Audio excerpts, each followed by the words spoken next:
नमस्कार, आप देख रहे हैं बड़ी खबर बड़ी बहस और मैं हूं आपके साथ अनन्या चतुर्वेदी। बता दें आपको कि आज प्रधानमंत्री नरेंद्र मोदी ने अपने 75वें जन्मदिन पर धार में जनता को संबोधित किया। उन्होंने कहा कि भारत परमाणु धमकी से डरता नहीं और ऑपरेशन सिंदूर से पाकिस्तान को कुचल दिया था। इधर पीएम नरेंद्र मोदी ने पीएम मित्र टेक्सटाइल पार्क की आधारशिला रखी और साथ ही राष्ट्रीय पोषण पखवाड़े के तहत राशि ट्रांसफर की। इस दौरान मुख्यमंत्री डॉक्टर मोहन यादव ने कहा कि मध्य प्रदेश अब कपास से कपड़ा और निर्यात केंद्र बन रहा है। साथ ही प्रधानमंत्री मोदी ने आदिवासी स्वास्थ्य अभियान की शुरुआत भी की है। 700 करोड़ की लागत से अल्ट्रा मॉडर्न इंडस्ट्रियल क्षेत्र का निर्माण चल रहा है। ये क्षेत्र युवाओं को रोजगार देगा। सुनवाते हैं आपको क्या कुछ कहा प्रधानमंत्री नरेंद्र मोदी ने, उसके बाद चलेंगे चर्चा की ओर। विश्वकर्मा जयंती के दिन आज एक बड़ी औद्योगिक शुरुआत भी होने जा रही है। देश के सबसे बड़े इंटीग्रेटेड टेक्सटाइल पार्क का शिलान्यास यहां हुआ है। इस पार्क से भारत की टेक्सटाइल इंडस्ट्री को नई ऊर्जा मिलेगी, किसान को उसकी उपज का सही मूल्य मिलेगा। और मेरे लिए खुशी की बात है, सिर्फ यहां धार में ही नहीं, पूरे देश में लाखों किसान अभी हमारे साथ इस कार्यक्रम में जुड़े हुए हैं। साथियों, ये पीएम मित्र पार्क से, ये टेक्सटाइल पार्क से सबसे बड़ा लाभ हमारे युवकों को, युवतियों को बहुत बड़ी संख्या में रोजगार मिलेगा। मैं इन परियोजनाओं और अभियानों के लिए सभी देशवासियों को बधाई देता हूं।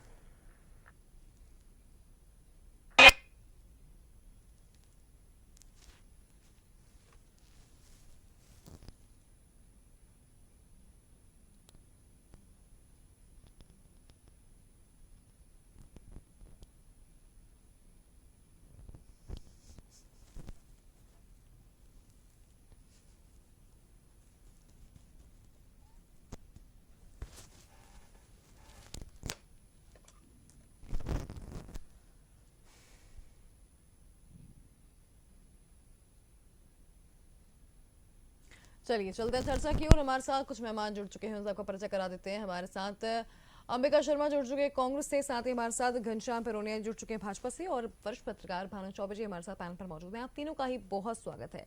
सबसे पहला सवाल मेरा घनश्याम पेरोनिया जी आपसे रहेगा कि जिस तरीके से आज प्रधानमंत्री ने एक बड़ा संदेश दिया है धार की धरती से, दूसरी ओर कई सारी बातें उन्होंने कही ऑपरेशन सिंदूर को लेकर भी, महिलाओं को लेकर भी और साथ ही युवाओं को लेकर भी, हर वर्ग का ध्यान रखते हुए अपने जन्मदिन की शुरुआत भी उन्होंने मध्य प्रदेश से करी। देखिए, देश के यशस्वी प्रधानमंत्री माननीय नरेंद्र मोदी जी का आज देश भर में और जन्मोत्सव, जन्मदिन भारतीय जनता पार्टी के कार्यकर्ताओं से लेकर के आम जन बड़े धूमधाम से मना रहा है। और आप देखेंगे कि भारतीय जनता पार्टी ने उनके जन्मदिन को सेवा पखवाड़ा ऐसा नाम दिया है।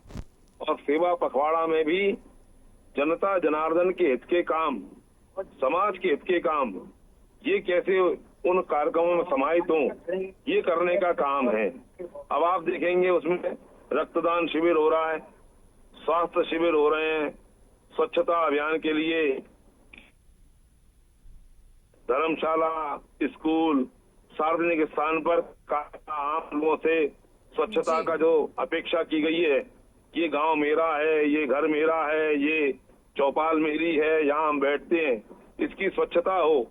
और स्वच्छता में ही लोग कहते हैं लक्ष्मी का वास होता है। स्वस्थ शरीर में ही, स्वच्छ शरीर में ही स्वस्थ शरीर रहता है। ये कहीं ना कहीं जनमानस को प्रेरणा देने वाले। जी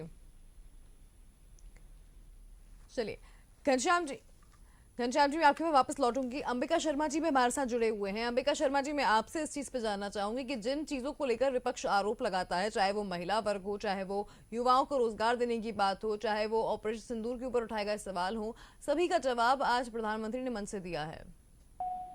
अनन्या जी, प्रधानमंत्री जी ने इस देश में 4 जातियों में देश को बांटा है। युवा, गरीब, महिला और एक और 4 किसान। जातियों का जी। किसान।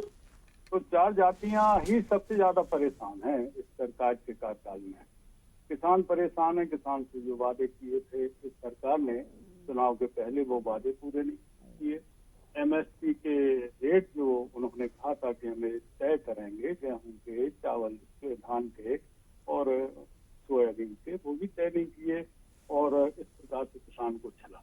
जिस प्रकार से किसानों पर लाठीचार्ज हो रहा है, खाद की मारामारी हो रही है, बिजली का संकट है, बीज का संकट है, किसान की बदतर हालत इस प्रदेश में है। तो एक बात तो ये हो गया, नौजवान जिस प्रकार से पलायन कर रहा है, जिस प्रकार से प्रतियोगी परीक्षाएं में घोटाले हो रहे हैं, पेपर लीक हो रहे हैं, नौजवानों का को अपना भविष्य इस प्रदेश में दिखाई नहीं दे रहा है। इस प्रकार से नौजवानों की, बेरोजगारों की फौज खड़ी हो गई है। अंधकार में पूरा भविष्य हो गया है नौजवान। महिलाओं की दुर्दशा के बारे में अनन्या जी आपको अच्छी तरह से पता है। पिछले कुछ माहों में इस प्रकार से बच्चियों के साथ दरिंदगी हुई, ये किसी से छुपा नहीं। और ये प्रशासन और ये शासन, मध्य प्रदेश सरकार मूक दर्शक बनी रही, कुछ कर नहीं पाई। और जिस प्रकार से ड्रग की राजधानी प्रदेश बन गया है, पूरा प्रदेश ड्रग का प्रदेश बन गया है और उसमें संलिप्तता प्रदेश के तमाम नेताओं की। लेकिन अंबिका शर्मा जी हर बात का जवाब तो उन्होंने दिया है। चलिए मैं आपके पास वापस लौटूंगी इस चीज को लेकर। मैं भानु चौबे जी आपके पास आ जाती हूँ। जी, मेरी पूरी बात जी चलिए एक मिनट में अपनी बात निवेदन नहीं कर रहा हूँ। जी ये सरकार इवेंट की सरकार है। जी अभी ये प्रधानमंत्री जी आज आए हैं। प्रधानमंत्री जी का जन्मदिन पर मेरी ओर से भी बधाई उनको, यशस्वी जीवन की कामना, और कांग्रेस पार्टी की ओर से भी बधाई। हम लोग बिल्कुल सकारात्मक भाव में जीने वाले लोग हैं। लेकिन जी। प्रधानमंत्री जी को आए मध्य प्रदेश की विजिट पर कोई इस प्रकार से कोई तोहफा मध्य प्रदेश को दे जाए जिससे लोग ये माने कि प्रधानमंत्री जी इस प्रदेश की समस्याओं के प्रति, प्रदेश की जनता की भलाई के लिए संवेदनशील है।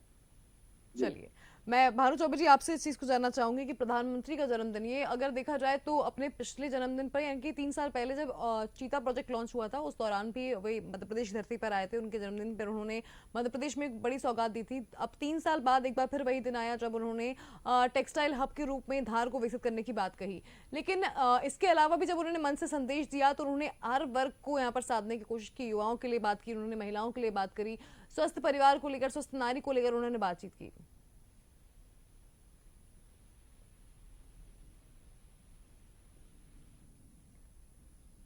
चलिए संपर्क नहीं हो पाया है। घनश्याम जी मैं आपके पास ही आ जाती हूँ इस चीज को लेकर कि अंबिका शर्मा जी जो बात कह रहे हैं, कितना संवेदनशील है प्रधानमंत्री इन सभी वर्गों को लेकर, या सिर्फ ये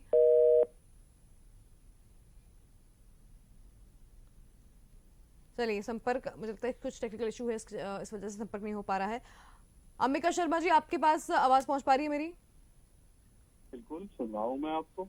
जी जी अंबिका शर्मा जी आपसे जानना चाहूंगी, कांग्रेस ने कई सारी बातें कही, कई सारे आरोप लगाए। सेवा पखवाड़ा जहां एक और भाजपा ने शुरू किया है, वहीं दूसरी ओर आप भी लगातार ग्राउंड पे एक्टिव हैं। बिल्कुल बिल्कुल, पूरी तरह से हम जो जनता जिन मोर्चों पर ये सरकार असफल है, जहाँ जहाँ निराशा जनता को हो रही है, जहाँ जहाँ कानून व्यवस्था की स्थिति खराब है, लोगों के साथ अत्याचार अन्याय हो रहे हैं, छोटे छोटे काम तहसील में से लेके और कलेक्ट्रेट तक नहीं हो रहे हैं, पटवारी स्तर पर काम नहीं हो रहा है, वहाँ पर हमारे कांग्रेस के कार्यकर्ता पहुंच रहे हैं, कांग्रेस के नेता पहुंच रहे हैं। जहाँ भी अत्याचार हो रहे हैं, प्रशासन के द्वारा हो रहे हों, चाहे सामाजिक तत्वों के द्वारा हो रहे हों, या ये राजनेताओं के संरक्षण में हो रहे हों भारतीय जनता, वहाँ भी हम लोग पहुंच रहे हैं, वहाँ संघर्ष कर रहे हैं, प्रदर्शन कर रहे हैं, ज्ञापन दे रहे हैं, धरना दे रहे हैं। इस प्रकार से हम जनता को जागरूक। चलिए अंबिका जी आपके कई सवाल हैं, उनका जवाब ले लेते हैं। हमारे साथ घनश्याम जी वापस जुड़ चुके हैं। घनश्याम जी आपसे जानना चाहूंगे मैं इस चीज को कि अंबिका जी पूछ रहे हैं कि आखिर कितना गंभीर है, कितना संवेदनशील है सरकार इन मुद्दों को लेकर, चाहे वो महिलाओं का मुद्दा हो, चाहे किसानों का मुद्दा हो, चाहे वो रोजगार का मुद्दा हो। देखिए, अभी हमारे कांग्रेस के विद्वान प्रवक्ता आदरणीय अंबिका जी अपने जो उनका धर्म है विपक्ष का, वो उसका धर्म निभा रहे थे। लेकिन इनको अपने गिरेबान में झांक कर देखने की आवश्यकता है कि जब कांग्रेस की सरकारें थी और खास तौर पर जब दिग्विजय सिंह जी मुख्यमंत्री थे, तब कैसे किसानों पर गोली चार्ज हुआ। लाठी चार्ज तो छोड़ो, मुल्ताई में इन्होंने गोलियां चलवाई किसानों पर, तमाम सारे किसान हताहत हुए। ये कांग्रेस को देखना चाहिए।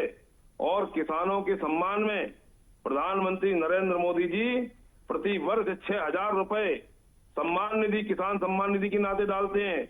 मध्य प्रदेश की सरकार उसमें हर महीने हर किसान को सम्मान देने का काम ये भारतीय जनता पार्टी की सरकार करती है। कांग्रेस ने किसानों का उपहास उड़ाने का काम किया है। भारतीय जनता पार्टी सम्मान करती है। और इसलिए महिला सशक्तिकरण का जो विषय आज प्रधानमंत्री ने लिया है, आप देखेंगे हमारे यहाँ नारी शक्ति का सम्मान, मातृशक्ति का सम्मान, ये भारतीय जनता पार्टी के कार्यकाल में हुआ है। और कांग्रेस के कार्यकाल में तो नैना साहनी हत्याकांड जैसे कार्य हुए हैं और कांग्रेस इनसे छुप नहीं सकती है, बच नहीं सकती है। आज आप देखेंगे लखपति दीदी बनाने का काम प्रधानमंत्री नरेंद्र मोदी जी के माध्यम से हो रहा है।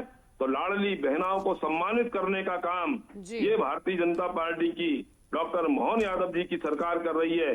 कांग्रेस के पेट में दर्द होता है, कोई अच्छे काम होते हैं, जनता के हित के काम होते हैं, उनसे इनको समझ में नहीं आता है। आज देखेंगे तो युवाओं के कल्याण के लिए भी केंद्र की सरकार हो चाहे प्रदेश की सरकार हो, जितने काम भारतीय जनता पार्टी की सरकारों में हो रहे हैं, न भूतो न भविष्यति कांग्रेस ने सोचे नहीं थे। इनके कार्यकाल में सड़कों के कैसे हाल थे, गड्ढे में सड़क थी, सड़क में आप मान रहे हैं कि कांग्रेस के शासनकाल में और इसलिए प्रधानमंत्री नरेंद्र मोदी जी के जन्म दिवस पर समाज के सब वर्गों का कल्याण ऐसी योजना बनी है।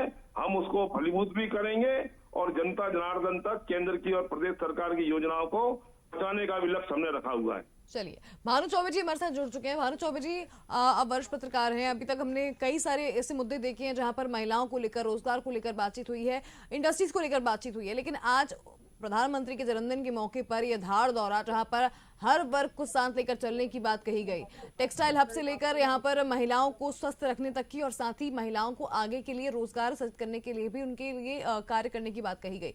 इस मंच से आज के दिन क्या बड़ा संदेश निकल कर आता है? दूसरी ओर अगर राजनीतिक धरती को देखें तो कांग्रेस और भाजपा की अभी फिलहाल में राजनीतिक प्रदर्शन से उनका मुझे लगता है कि कहीं ना कहीं दोनों ही पार्टियां संघर्ष कर रही हैं मैदान में कि 2028 से पहले अपने आप को और मजबूत किया जाए। देखिए, अगर आप मध्य प्रदेश की बात करें तो थोड़ा सा पिछले विधानसभा चुनाव और उसके कुछ महीने पहले की स्थिति देखें जी, जब शिवराज सिंह चौहान मुख्यमंत्री थे जी, वो कार्यकाल थोड़ा सा उनका आखिरी का याद करें और विधानसभा चुनाव पर नजर डालें तो आपको बड़ा साफ साफ समझ में आएगा कि इस बार बीजेपी की सफलता में पूरा नहीं तो बड़ी हद तक एक बड़ा हाथ महिलाओं का रहा मध्य प्रदेश में।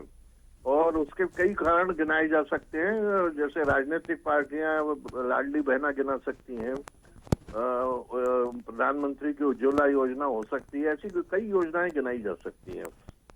तो और वो वोट कांग्रेस का माइनस हुआ ऐसा मान सकते हैं हम थोड़ी देर के लिए। तो आप समझिए कि बीजेपी का जो फोकस है वो सबका विकास में महिलाओं को आगे रख के सबका विकास है।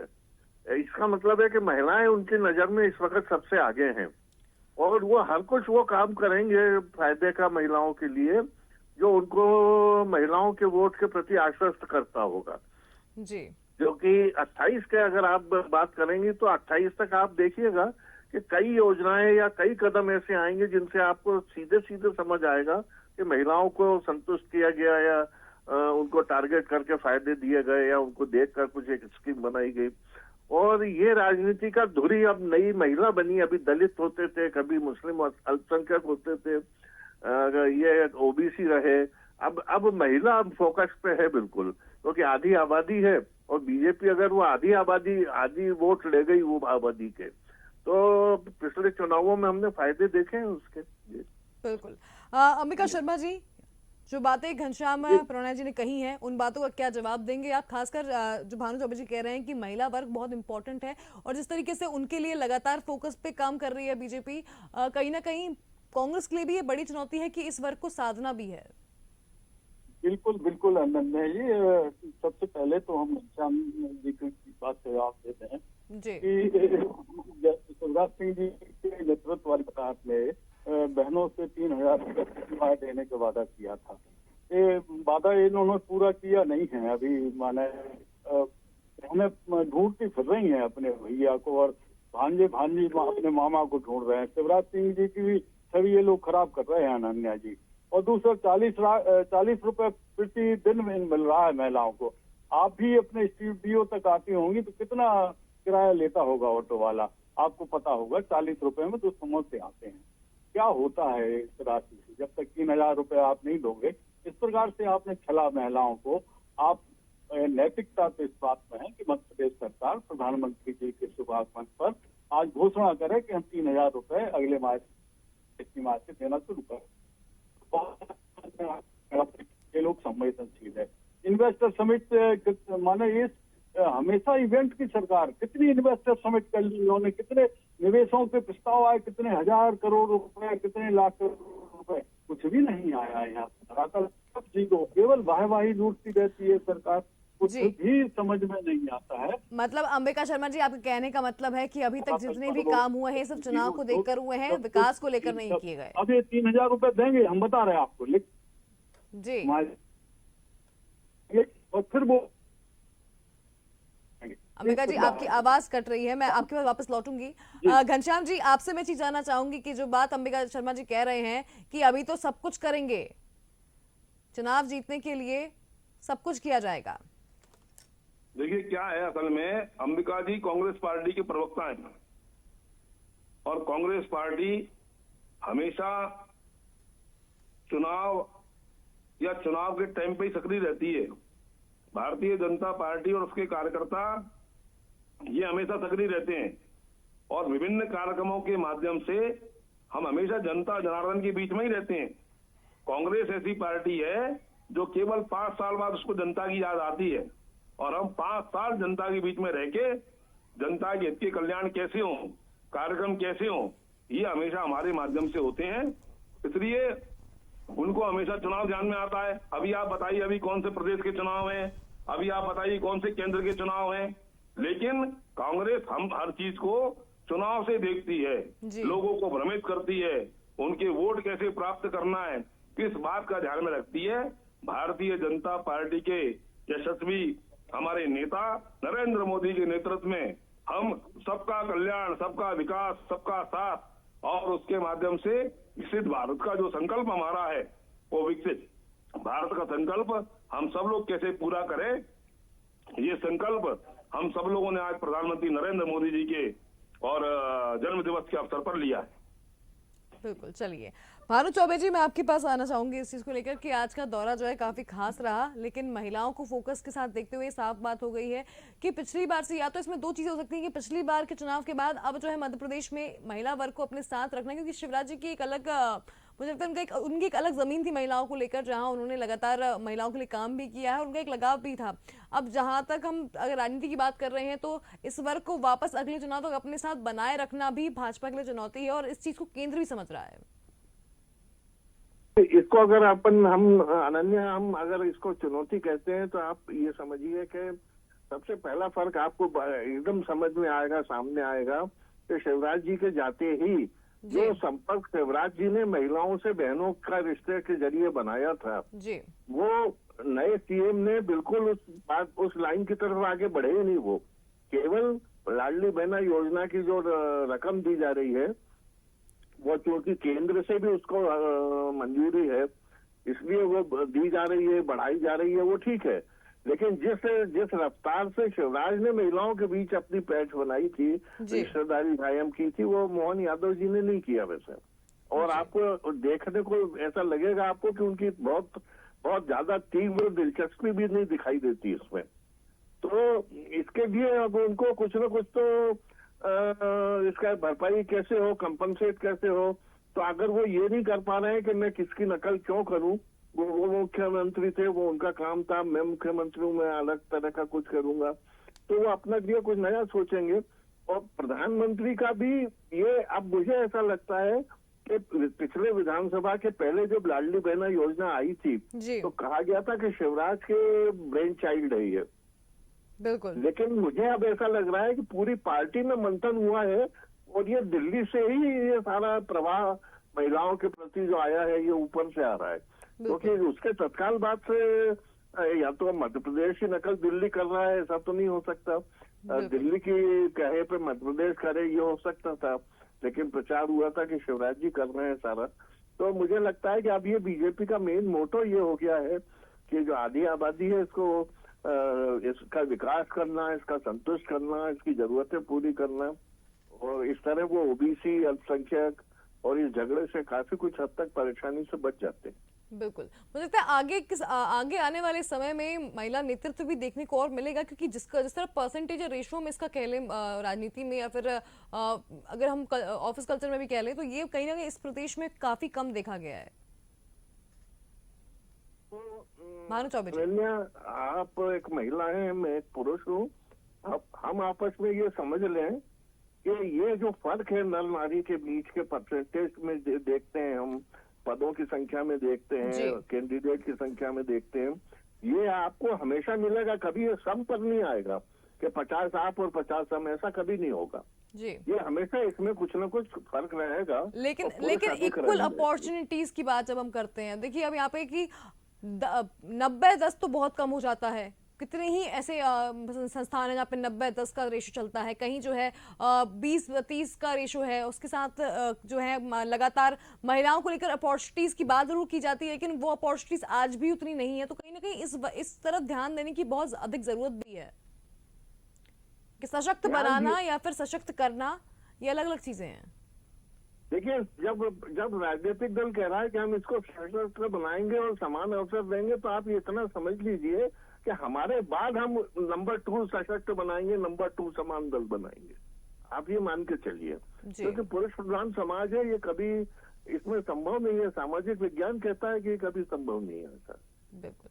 चलिए, चुनाव में खैर इस चीज को देखने वाली बात होगी कि कितना जो है ये रेशो बढ़ पाता है। फिलहाल समय का अभाव है। बहुत धन्यवाद घनश्याम जी, साथ ही भानु चौबे जी और अंबिका जी, आप तीनों का भाषण जुड़ने के लिए। बहुत मजबूती से आप सभी ने अपनी बात रखी और बिल्कुल जाहिर सी बात है कि आज की इस कार्यक्रम से साफ है कि कहीं ना कहीं महिला वर्ग को साधने की कोशिश तो है ही, लेकिन महिलाओं का उत्थान भी करने का प्रयास है। वहीं दूसरी ओर हम बात करें तो जिस तरह से लगातार मध्य प्रदेश में टेक्सटाइल हब बनाने की जो जिक्र हो रहा था, आज पीएम मित्र पार्क का भूमि पूजन हो चुका है और अब जो है माना जा रहा है कि 3.5 लाख युवाओं को इससे रोजगार मिलेगा। यानी कि रोजगार के क्षेत्र में भी लगातार मध्य प्रदेश आगे बढ़ रहा है। इसके अलावा भी कई सारे प्रोजेक्ट्स हैं जो आने हैं और जिस तरह से लगातार डॉक्टर मोहन यादव का विजन है कि मध्य प्रदेश को इंडस्ट्रियल हब बनाना है, उसकी दिशा में एक और कदम आगे बढ़ा है। तो अब देखना ये होगा कि आने वाले समय में मध्य प्रदेश का विकास और किस तरीके से होता है। फिलहाल बड़ी खबर बड़ी बहस में इतना ही। आप देखते रहिए DNN न्यूज। नमस्कार।